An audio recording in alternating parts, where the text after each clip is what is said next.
दोस्तों, Punjab national bank की तरफ से BE, BTech, MCA, MBA, CA इन सभी के लिए बहुत बड़ी रिक्रूटमेंट आई है स्पेशलिस्ट ऑफिसर्स की, जिसकी ओपनिंग डेट है रजिस्ट्रेशन की 3 मार्च 2025 और जो क्लोजिंग डेट है वो है 24 मार्च 2025। टेंटेटिव जो डेट है ऑनलाइन टेस्ट की वो अप्रैल या मई 2025 है। ये देखिए दोस्तों, पोस्ट कोड दिए हुए हैं 1 2 3 4 5 6 7 8। यहाँ पे ऑफिसर क्रेडिट पोस्ट का नेम है, officer industry, manager IT, senior manager IT, manager data scientist, senior manager data scientist, manager cyber security, senior manager cyber security, जिनका ग्रेड स्केल दिया हुआ है JMGS 1 इस प्रकार MMGS 2। नंबर ऑफ वैकेंसीज देखिए 250, 75, 5 5 3 2 5 5। Total जो वैकेंसीज हैं वो 350 हैं, जिनका पे स्केल देख सकते हैं दोस्तों 48,480 ये सभी जो दिए हुए हैं, 62,480, 85,920, 67,160। तो बहुत बड़ी वैकेंसीज हैं और साथ ही बहुत ही अच्छा पे स्केल है। तो इसकी डिटेल जानते हैं। ये सभी रिजर्वेशन के अकॉर्डिंग दी हुई है। पोस्ट जो है कैटेगरी वाइज की, जिसमें SC, ST, OBC, EWS और अनरिजर्व के लिए कितनी कितनी वैकेंसीज हैं, फिजिकली हैंडीकैप पर्सनस के लिए कितनी नंबर ऑफ यहाँ पे टोटल वैकेंसीज हैं। एलिजिबिलिटी का क्राइटेरिया जो है वो इंडियन पीपल्स, नेपाल, भूटान या तिब्बत के रिफ्यूजी ये सभी अप्लाई कर सकते हैं।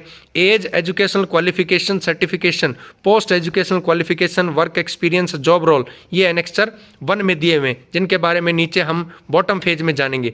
एज का जो रिलैक्सेशन है अपर एज लिमिट के लिए SC, ST के लिए 5 का, OBC के लिए 3 साल का, PWBD कैंडिडेट्स के लिए 10 साल का, एक्स सर्विसमैन के लिए यहाँ पे 5 साल का और 1984 राइट्स में जो अफेक्टेड थे उनके लिए यहाँ पे 5 साल का दिया हुआ है। बात आती है सिलेक्शन प्रोसीजर की कि सिलेक्शन जो है वो ऑनलाइन रिटन टेस्ट के आधार पर होगा और उसके बाद बैंक की तरफ से एक पर्सनल इंटरव्यू भी होगा, जिसमें जो ऑनलाइन रिटन टेस्ट होगा इसकी ड्यूरेशन टोटल 120 मिनट की होगी। जो मैक्सिमम मार्क्स दिए हुए हैं यहाँ पे टोटल 200 नंबर का पेपर है, यानी 25, 25, 50 और 100। तो दोस्तों 200 नंबर का पेपर होगा, जिसमें प्रोफेशनल नॉलेज जो है उसका 100 नंबर का पेपर होगा, जबकि क्वांटिटेटिव एप्टीट्यूड, इंग्लिश लैंग्वेज और रीजनिंग के यहाँ पे टोटल 100 नंबर रहेंगे। तो 200 नंबर के पेपर के लिए 120 मिनट आपको मिलने वाली है। साथ ही 1/4 जो है वहाँ पे नेगेटिव मार्किंग भी है, यानी आप 0.25 की जो है नेगेटिव मार्किंग भी है। पर्सनल इंटरव्यू जो होगा उसके टोटल 50 नंबर रहेंगे। जो SC, ST कैंडिडेट्स हैं उनके लिए रिजर्वेशन है 45%, जबकि अदर जो कैंडिडेट्स हैं उनके लिए यहाँ पे 50% नंबर पर्सनल इंटरव्यू में लाना अनिवार्य है। यहाँ पे एग्जामिनेशन के सेंटर दिए हुए हैं। ऑनलाइन एग्जाम होगा दोस्तों, तो उसके सभी सेंटर हैं हरियाणा, राजस्थान, गुजरात, हिमाचल प्रदेश, लगभग पूरे हिंदुस्तान के सभी जो राज्य हैं उनमें से ये सेंटर दिए हुए हैं। तो सेंटर्स की आपको कोई ज़्यादा परेशानी यहाँ पे आने वाली नहीं है। तो सेंटर्स का आप लोग अपने देख करके जो नज़दीक सेंटर पड़ता हो उसी के अकॉर्डिंग आप लोग अपना ये फिल करें, ध्यान रखें दोस्तों। इसके अलावा जो डॉक्यूमेंट्स हैं वो प्रोड्यूस करने पर्सनल इंटरव्यू के टाइम पे, वो सब दिए हुए हैं। जो इंटरव्यू कॉल लेटर है वो मिलेगा, डेट ऑफ बर्थ आपको, जो valid system generated print out है ऑनलाइन एप्लीकेशन का फॉर्म का वो आपको करना है, आइडेंटिटी करनी है, एड्रेस प्रूफ की, और जो रेलिवेंट डॉक्यूमेंट्स है एजुकेशनल क्वालिफिकेशन के ये सभी करने हैं। साथ ही कैटेगरी की तरफ से कोई भर रहे हैं EWS, OBC, SC, ST, तो वो आपको जरूर अपने पास डॉक्यूमेंट रखना है और लेटेस्ट रखना है दोस्तों। तो ये सभी चीज़ें जो है, कहीं पे आप काम कर रहे हैं तो आपको वहाँ की NOC लेना भी ज़रूरी है। तो ये सभी चीज़ें आपको पास होनी अनिवार्य है दोस्तों। एप्लीकेशन जो फीस है SC, ST, PWBD कैंडिडेट्स के लिए मात्र 59 रुपये है, जबकि दूसरी कैटेगरी के जो कैंडिडेट्स हैं उनके लिए यहाँ पे 1180 रुपये फीस है। तो बहुत ज़्यादा फीस का डिफरेंस भी है दोस्तों।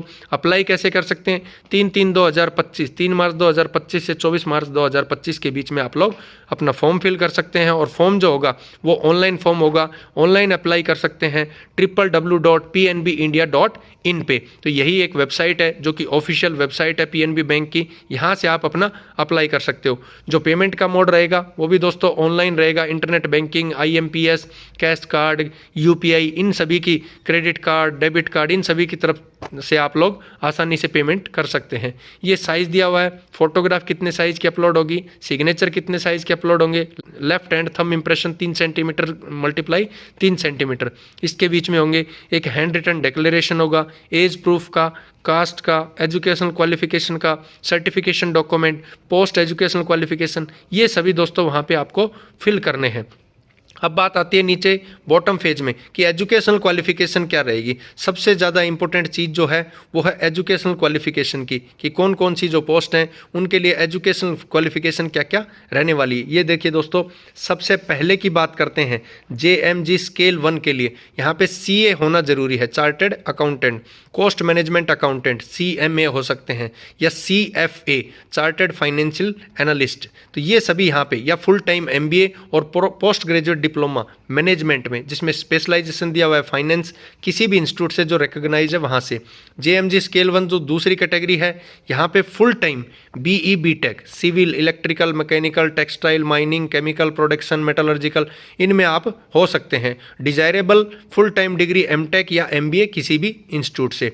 आगे MMG स्केल 2 के लिए दी हुई है फुल टाइम BE BTech। यहाँ भी आपके पास डिजायरेबल जो है फुल टाइम डिग्री MTech यानी MTech या ME आपके पास होना जरूरी है, कंप्यूटर साइंस या सिमिलर कोई भी स्ट्रीम में। तो ये सभी दिया हुआ है। मिनिमम एज क्वालिफिकेशन दी हुई है 27 साल और 38 साल। आगे और भी इसी प्रकार से। तो ज़्यादातर जो वैकेंसीज है वो BE BTech या ME MTech या फिर MBA वाले पर्सनस जो हैं उनके लिए दोस्तों है। डिग्री आपकी फुल टाइम में होनी चाहिए, इस चीज़ का विशेष ध्यान रखें। ये सभी एनेक्सर्स जो दिए हुए हैं, ये कास्ट के सर्टिफिकेट्स दिए हुए हैं कि कास्ट के लिए जो आपको सर्टिफिकेट बनवाना है रिजर्वेशन के अकॉर्डिंग, तो वो आपको इसी फॉर्मेट में बनवाना है। तो अपने एनेक्सर्स को पढ़ लें प्रॉपरली, टाइमली फॉर्म को फिल कर दें और अच्छे से प्रॉपर इनको चेक करें। थैंक यू दोस्तों।